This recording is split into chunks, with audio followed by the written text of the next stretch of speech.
Hi guys, Chris here from Wrath of Course, and this week instead of doing a pack opening I want to do a video of the best type of cards what you can find in the set 2, which is WaE. So there's going to be two videos. There's going to be this one which has just got all of your regular rares, and we're just going to have like um, a quick overview of the cards you can find. There's 30 rares in set 2 plus sorry, that's not including like the cores and the royalty rares, because the cores and the royalty rares will be coming in their own separate video. This video was going to be like the top 10 rares in the game, but I've just kind of changed it last minute, and I'm just going to do all the rares what you can find in set 2. So so yeah, we're not including the royalty rares or the cores. So this is more so going to be like your units and your action cards, your wonders and stuff like that. So these are going to be in no particular order. I've just got them up on my screen here, and I'll put them up on your screen as I'm talking about them. So the first one, which happens to be at the top of my list, is Ranger Assassin. It's card number 57. Now, this is probably one of like what I think is my better pieces of artwork for set 2. And it is for 4 elements to get into play. It's actually quite a powerful unit. It never misses, and it's got the ranged ability, which means it deals its damage before other non-ranged units in the game. So that's a really useful trait, and especially if you can upgrade this unit with a couple of weapons and stuff like that. This is probably one of the, in fact, it's probably one of the most powerful rares, standard rares, what you can find in the game. It's a 400-500 body. Whatever else? Yeah, it's costs a black or white, and then it costs 2 black and or whites, so it's really easy to get out. So and obviously if you roll a 6, you get to instantly kill a unit with a play cost of 1 or less. And obviously that's before you start to dish out your damage. It's like an instant effect. So we've got that one. It's probably one of my favourite rares, to be honest, and that is also found on the front of the booster packs as well. Okay, so the next one is Iris. Now, Iris is a returning character from set 1. She was one of the mages. She's a pure red character. As you can tell, costs 5 red elements to get into play. She's a lot more powerful than her previous print of herself, and obviously she's got a slightly different name. She's a named unit, so you can only have one in play at a time, and it's a 600-500 body, which is a nice attack and HP value to have for the price of the card. She misses on a 1, which is pretty standard with a lot of units. Hits on a 2 to a 3, and then anything above 4 basically has got a special effect. So 4 to a 5, you get to deal 400 damage to a unit not in battle this turn. So that's especially good if your opponent is obviously not putting units into battle. It kind of forces your opponent to play more units in battle. This can be a good and a bad thing, I suppose, but obviously if it's a bad thing for them, then it's going to be a really good thing for you. And then on a 6, it's just deal 300 damage to all non-red units in play. So if you're playing mono red, you don't have to worry about this. Obviously your opponent will. And then that 300 damage is done instantly, so just before damage is dished out, and obviously it makes it easier for your units in battle this turn to kill off your enemy unit cards that are in battle. And obviously if you're the attacker, then hopefully you're going to be having a lot more overspill damage, what goes straight to the enemy core. And then next up we've got Dagger of Gold. Now this is a weapon, card number 71. Costs only 3 elements to get into play. And it's actually quite useful because when you equip it onto a unit, you get to roll a die, a second die. If it's odds, you draw a card. If it's evens, you recover health to your core. So, regardless, there's no negativity to this weapon. It's always guaranteed to do something. Of course, if you've not got another die, if you've run out of dice, because this game is quite dicey, you could always just flip a coin. So yeah, Dagger of Gold, very good. Definitely in like a support deck, or if you're just struggling to get cards out, what you need to play your deck properly, then this is probably worth having at least one in your deck. Now, Dodge Death is another one of my favourites. As you can tell, it appears on the front of the booster pack wrappers as well. So it's a battle card. It only costs, well, I'd like to say 2.5 elements because it's a blue, a black, a blue, and then a black or a blue. And it's a battle card, so which the battle card means it can be played any time in battle before damage is dished out, if you like.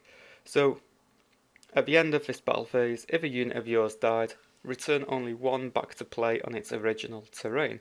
So you're kind of creating like a safety net for your unit. And the best time to play this is after your opponent has chosen their units, what they want to chuck into battle, because obviously if you're attacking, you choose your attackers, your defender, the opponent chooses their defenders, and you can still play a battle card, and then your opponent's just kind of like, ah, shit, because they will then not want to waste their damage on a unit what this has been targeted by, because they know that that unit's going to be coming back into play afterwards. So you can really put the spin on things with dodge death.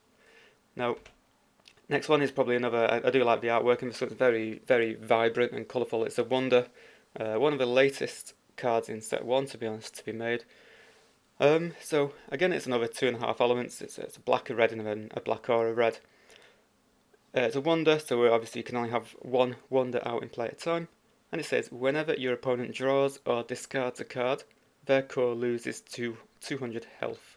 So obviously you're going to be playing this in a black deck, because how else are you going to be getting your black elements? And black is also good at discarding cards out of your opponent's hand. So especially the second half of WaE. So obviously if you can combine that with obviously the that type of card, what forces your opponent to discard, they're going to be losing a lot of health every turn. Now you can also sorry, no you can't. I was going to say you could combo it with Eternal Flame, but I forgot Eternal Flame is actually a wonder, so you can't have both of them out, but they both do a very similar thing. Now the next two are the Genies of the deck. So there was only ever like 2 Genies created in set 2, in fact in the entirety of Wrath of Course, and what makes them unique is that there's a good and a bad thing about each one of them. So the good thing is they're really, really easy to put into play. For example, the Genie of Doom requires only 4 elements, which is a mix of black and red, whereas the Genie of Wits requires 4 elements, but they've got to be red, green and blue. So they're very cheap and they're very powerful. As you can tell, the Genie of Doom's got 700 health attack, and the Genie of Wits has got 600 and 800 attack. Now, they both miss on a 1, they both hit on a 2, and then from 3 to 6 there's an effect what happens. So we'll just have a quick look at Genie of Doom.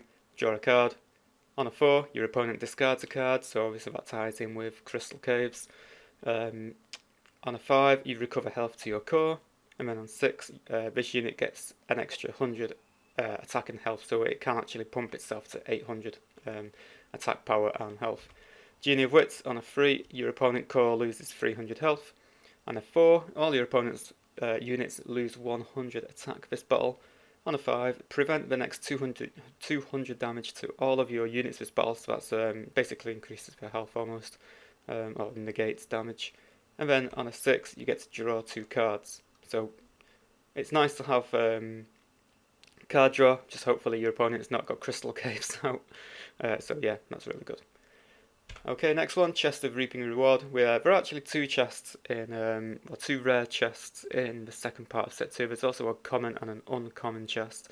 Now, we're only looking at the rare ones, so to play the chest, you just whack it on a terrain like you normally do with a relic. To utilise it, you need to have the card in your hand called Skeleton Key. And then you discard Skeleton Key out your hand, and then you get to roll a die, and then you do whatever it says on the die. So obviously 1 to a 2 is play a relic or weapon card for free. 3 and 4 is draw 3 cards. And then 5 and 6 is search your deck for a wonder, reveal it, and then shuffle your deck. So there's some really, really nice options what you can get on that card. Very powerful, especially if your deck relies on a certain wonder. It will just help you get that wonder out into play. The The other chest was the Blacksmith's chest. This is actually a flip card, so it only costs 4 elements to get into play, 2 red, 2 black. You can only destroy this relic by using any key action card from WaE. So you've got like the bronze key, the silver key, and the skeleton key. But once you do that, you get to roll a die, very similar to the other chest. If you roll a 1 to a 2, you get to search your deck for any weapon card, put it in your hand, and shuffle your deck. 3 to a 4, draw 2 cards, and then you can play any weapon card for free. 5 to a 6, flip this card and equip it straight to one of your units. So when you flip this card, you will get the Greatest Sword. And it's actually it's a monster of a weapon. Obviously it's got to be restricted because you can't play it out your hand. You can only play it through a chest. The unit gains 500 attack power, and then the damage dealt to this unit is reduced by 100. So it's a very, very powerful weapon card, but obviously you need to have the correct combination to get this card out onto a unit to play. So yeah, that's that. And if you want to look at the skeleton key, this is basically the card, what you need. Use this action card to destroy your relic in play called Wooden Chest, Chromium Chest, Chest of Reaping Reward, or Blacksmith's Chest, then follow the rules printed on the relic. So all them 4 cards kind of tie in with each other. It's probably the most complicated mechanic we've got so far with playing cards in WaE, but I think it makes it quite unique, something very different in the game. Okay, so moving on now, we have got Ella Xanthi's young. So she only turned up in set 2, whereas in set 1 was the main character called Xanthi, and she was actually found in the deck of Ages as one of the rare units. So she only costs 1 element, very, very easy to get into play. Only needs a white or a green element. When she enters, you get to draw a card and recover 100 health to your core. Now obviously her attack power is quite low. HP is standard at 200. Misses on a 1 to a 2, hits on a 3 to a 4. And then on a 5 to a 6, you get to hit and then draw another card. So she's got quite a nice little Mechanica. Very, very easy to play, definitely worth putting into a deck. Would you have more than one in a deck? Probably. It depends how eager you are to get, how much you need, how much card draw you need in your deck, really. So, very good card though. Moving on to Spinks' Maze. So this came out in part 2 of WaE. Pretty tricky to play. Black, white, red and blue. So you do need quite a multicolour based deck to get into play. It's a wonder card, so again you can only have one of them in play. Burrow all units in play. Those units do not flip back until this wonder is destroyed. So, if you remember in set 1 GVE, Burrow means to turn all of your opponent's units, to turn whatever unit it's targeting upside down on its terrain. When a unit is upside down, it cannot attack, it cannot defend, it cannot be the target of action or battle cards. It basically renders it useless. It's like burrowed underground. It can't do anything. And the worst thing about it is clogging up a space on that terrain card as well. So this, if used at the correct time, this is actually a powerful card, because what you really need to do to utilise this card effectively is hold back on your units early game. Wait for your opponent to fill up their terrain cards, their landscape, with enough unit cards. You play this, and then you play your units after that, so it kind of shuts down your opponent's unit base, if you know what I mean. Pardon me. Now the worst thing about this for your opponent is that they do not flip back. So at the start of every turn, burrowed units would usually unflip, because burrowing was only like a one-time effect. This kind of makes it semi-permanent. They cannot be flipped back by other card effects, or obviously the start of your turn. So the only way around it is to get this wonder destroyed, and then when this wonder is destroyed, only up until your opponent's start of the next turn can they be returned. Obviously, unless we've got another card what lets them like flip a card back over. So a very, very powerful card if used correctly. Okay, so now we're moving on to Eternal Flame. So this one is very similar to Crystal Caves of Demise, what we spoke about earlier. It's a wonder card, so again you can only ever have one in your deck, and it's basically a slow way of burning your opponent to death. So it says whenever your opponent draws a card, you may deal 200 damage to their core. So yeah, very, very similar to Crystal Caves, because that says whenever your opponent draws or discards a card, they lose 200 health. But you do need black and red elements, where this is just pure red, so it can go in a mono red burn deck. And obviously, again, if you can try and force your opponent to draw more cards, you know, draw and discard would be the ideal opportunity here. You know, make them draw a card, deal 200 damage, get them to discard a card, and then obviously they're losing cards as well as health. So yeah. Moving on, we've got Wild Thunderstorm. So this is a 5 element piece, element cost wonder. Got all my words mixed up there. Wonder card. It comes in the Deck of a Storm, and it's actually really, really powerful. It obviously comes in Deck of a Storm because it utilises your white elementals type units in play. They cannot be targeted or affected by your opponent's action, response, battle, or wonder cards while this wonder is in play.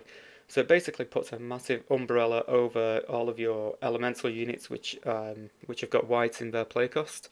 So very powerful, very effective, but again, you're pretty much, to be playing this card, you're pretty much going to be playing a white elemental style deck.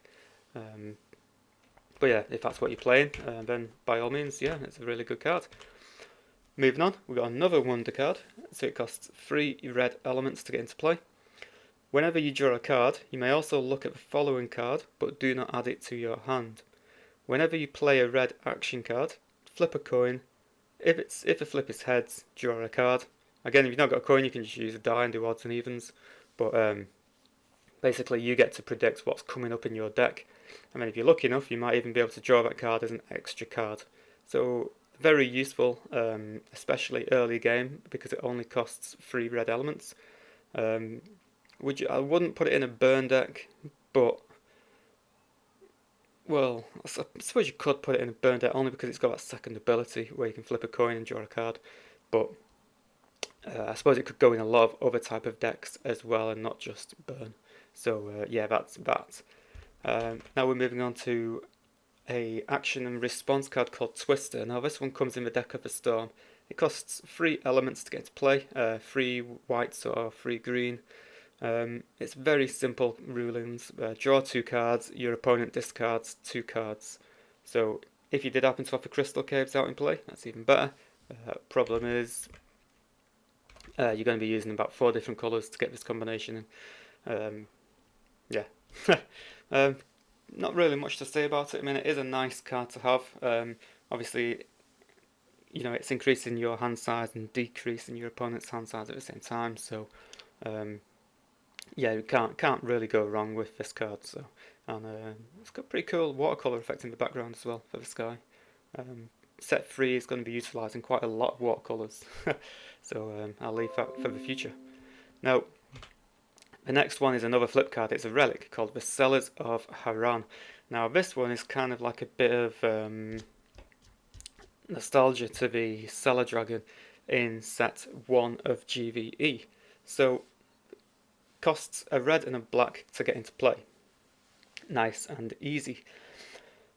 If you have this in your opening hand, you may start the game with it on your core. So you could, you know, there's always the opportunity of starting the game with it in play. You cannot play unit cards on this stack. That's because of what's coming up. Whenever a wonder in play is destroyed, you may flip this card over. Now this is probably the hardest part of activating this card. So you need something what can destroy a wonder card. And once you do that, you get to turn the card over and it turns into Stirring Dragon. So again, it's restricted, just like the other card, the sword, what we mentioned earlier. So you cannot play this card from your hand. It's one of the first dragons to come out in set 2, WaE. It's also one of the last cards to be printed in WaE. So it's a powerful card, 500, 500. Well, I say powerful, it's powerful for a cost of 2 anyway. Now it's got a red ability there, about halfway down, called lose 200 HP. So you need to sacrifice 200 health off your core. If you do, you get to deal 200 damage to the enemy core. So, it's kind of like you lose 200, your opponent loses 200. So it's good for finishing the game if your opponent is very low on health and you just want the game to end pretty quick. Misses on a 1, hits on a 2. 3, the unit gets 100 attack power. 4, this unit gets 100 attack and health, so it becomes 6/6. 5, deal 200 damage to a core or any one unit in play, so that's a nice instant damage. And then 6, prevent all damage dealt to this unit this turn. So obviously that kind of makes it invulnerable, because that also prevents damage from like wonders and battle cards and stuff like that. So it's pretty tricky to get out, but again, if you can put the correct cards in your deck, and you can get you can actually put 2 of these in your in play at the same time. So it's a very useful, very nice card to have. Next up, we've got Mage's Countermeasure. So this is a response card. It's kind of a take on Erica from Illumination Souls as well. Costs 3 elements, pretty easy to play, a red, a white, and then 1 of any colour. Enemy action response battle card has no effect, so it's like a counter spell, this one. As well as that, your opponent discards a card. Then, if you have less than 1000 HP, you may destroy any wonder currently in play. So I suppose this could kind of work with the Bacillus of Haram. But obviously you kind of need to be in critical to get this card to work. Even if you've got more than 1000 HP, it's still a pretty good card to have. It just counts as a spell, and then your opponent discards a card. So that's a very nice card, and I do quite like the artwork on this one as well. It's pretty, it's a nice selection of colours in the art as well. We have got Arc Totem. It's a relic found in Deck of a Storm. Whenever an elemental unit is put into play, your opponent loses 200 HP. So obviously if you're playing an elemental based deck, you're going to want a couple of these in, especially if you can get 2 of them in play. Then obviously they lose 200 health. 400 health. And then if you can find a way to bounce cards back and forth, obviously you're going to be doing quite a lot of damage in one turn. And we've got Havoc Elemental, another white elemental unit. Costs 4 white and 1 green.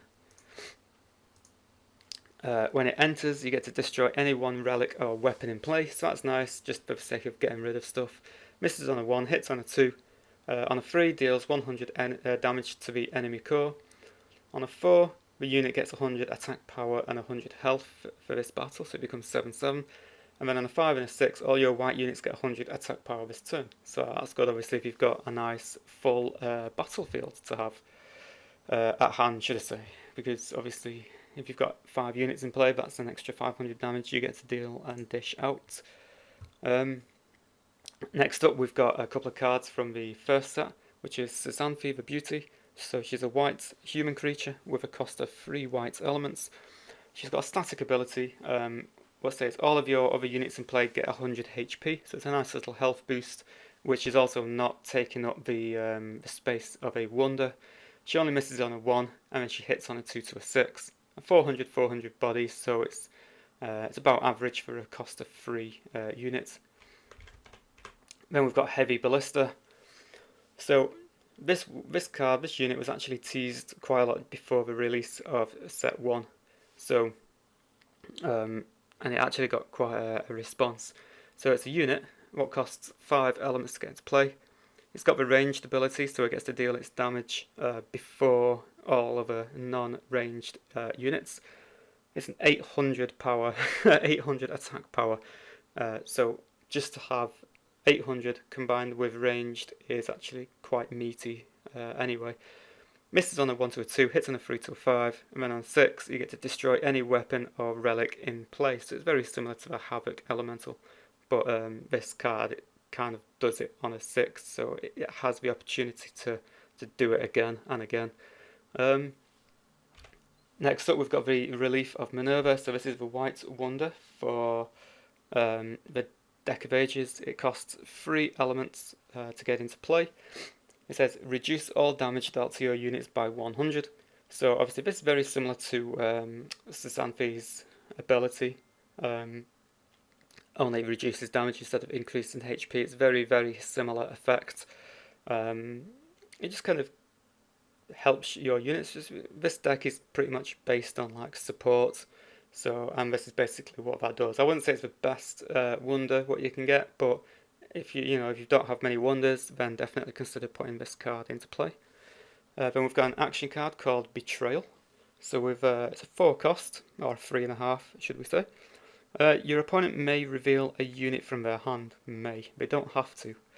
Deal 800 damage to a unit in play minus the revealed unit's attack power. This value cannot go below 0. So obviously your opponent has got a choice here now. They can not reveal anything and have basically lose a unit. And this card can actually kill almost every unit off in the game. If they want to negate that damage or reduce that damage, they need to show you a unit from their hand. And upon doing that, they're going to be showing you what they've got in their cards, in their hands, so it's down to them whether they actually want to reveal that unit or not.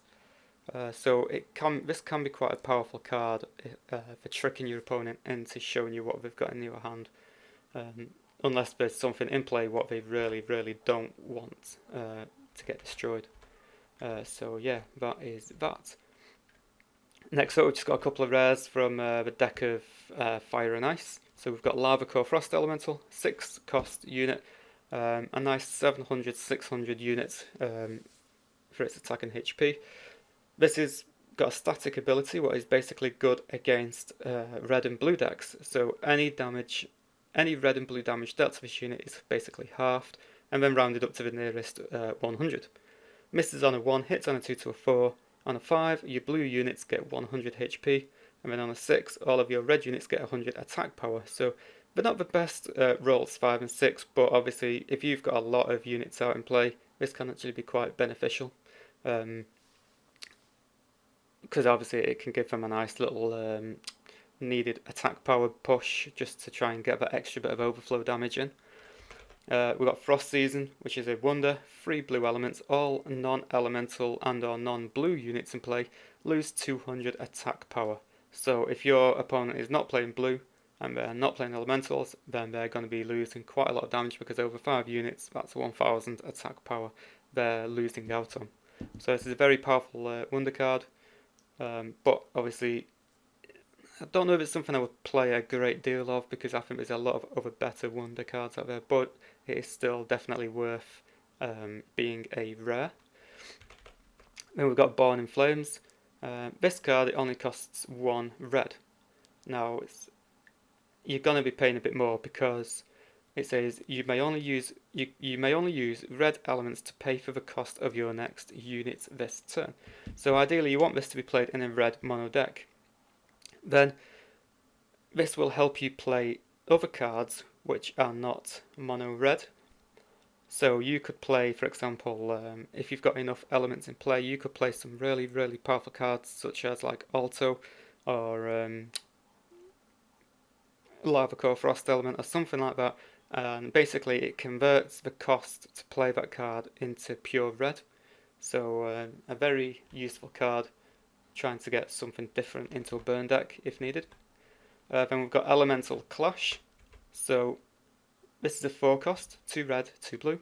Action card, deals 500 damage divided as you choose over any number of units and or cores.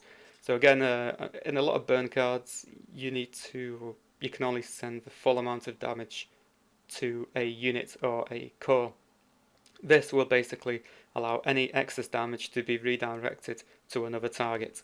So this is a really nice rare you can have. It could I suppose it's even got the potential to kill off multiple units, I suppose, if your opponent's playing Corellisians or slightly weaker units in play.